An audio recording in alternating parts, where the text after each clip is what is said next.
Hey there. Today we're talking about countercurrent multiplier systems, feedback loops, and the hormonal circuits of osmolarity. So we're going to continue on the theme of kidneys and what kidneys have to do with all of these three topics. Let's first start with the countercurrent multiplier system. So the concept of a countercurrent multiplier system is found over and over again in mammalian organs. And essentially what it is it's passive movement, so using concentration gradients in a way that allows for matter or energy to be conserved.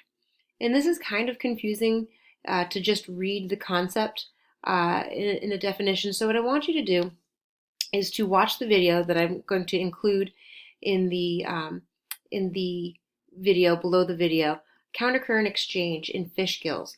So you'll see how the direction that the blood flows in fish is going to allow just simply an increased amount of concentration gradient or an increased concentration gradient so that more oxygen will be allowed to enter into the fish's blood.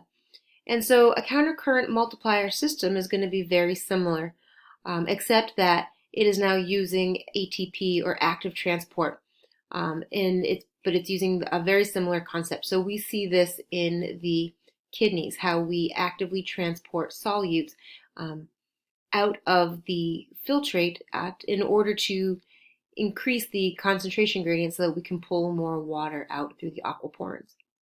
I want you to watch both of these videos right now, and then come back and finish this PowerPoint or this keynote.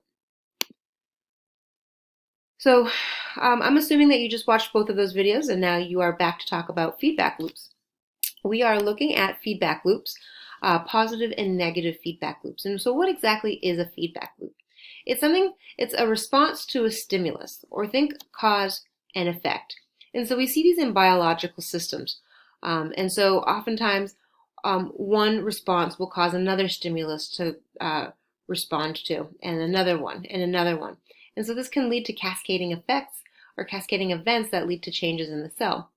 So let's look at some big picture concepts to sort of more easily wrap our head around a feedback loop. Let's look at a positive feedback loop. So there are both positive and negative feedback loops. And something important that I want you to know is that a positive feedback loop doesn't mean that something good or positive is going to happen. And a negative feedback loop doesn't mean that something bad is going to happen. It means that that the response is either going to amplify or it's going to negate the stimulus. So let's look at first a positive feedback system. So if we have a few cattle running, so the number of cattle running, we have a few cattle running. Well, the cattle running is going to increase the level of panic in the herd. And so that's going to cause more cattle to run. And if there's more cattle running, it's going to cause a greater level of panic in the herd. And it's going to cause even more cattle to run. So if we see this, if we were to graph this with number of cattle running on the y-axis and the overall level of panic on the y-axis, we're going to see that the amount of panic in the herd is going to amplify the number of cattle running. So we're going to have more cattle running, increasing the overall panic, increasing the overall number of cattle running. This is a good example to go back to. It's easy to wrap your head around. So this is called a positive feedback loop because it's amplified. Another famous example of this is if you were to speak into a microphone, that microphone the sound is going to come out of the speaker and it's going to go back into the microphone. And that's going to amplify the sound because that's what a microphone does, is it amplifies the sound. And so when that sound goes back into the microphone, it's going to get amplified and it's going to come back out and it's going to go back into the microphone. And so that's what we hear when you hear that really high-pitched screeching noise. That's called feedback. That's positive feedback. That's the amplification happening again and again and again, infinitely, and it becomes very loud. And so that is a positive feedback system. A negative feedback system is a self-regulating system. So we saw in a positive feedback loop that the graph went up and up and up, or the curve went up and up and up. Well, here, this should remind you of homeostasis, that it's a steady equilibrium state. And so here you're going to have an increase, which is then going to cause something to happen, which will then cause a decrease. Let's look at an example.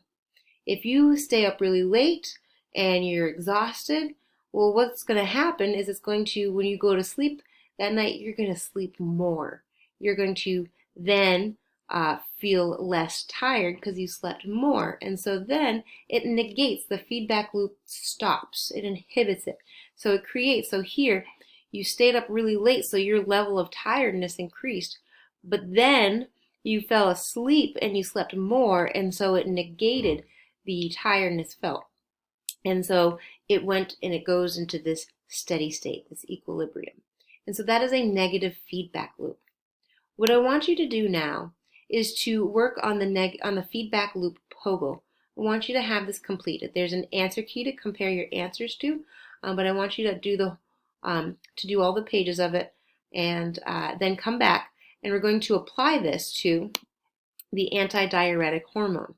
So go ahead and do the feedback loop, but I want you to work on that POGL before we do the ADH feedback loop.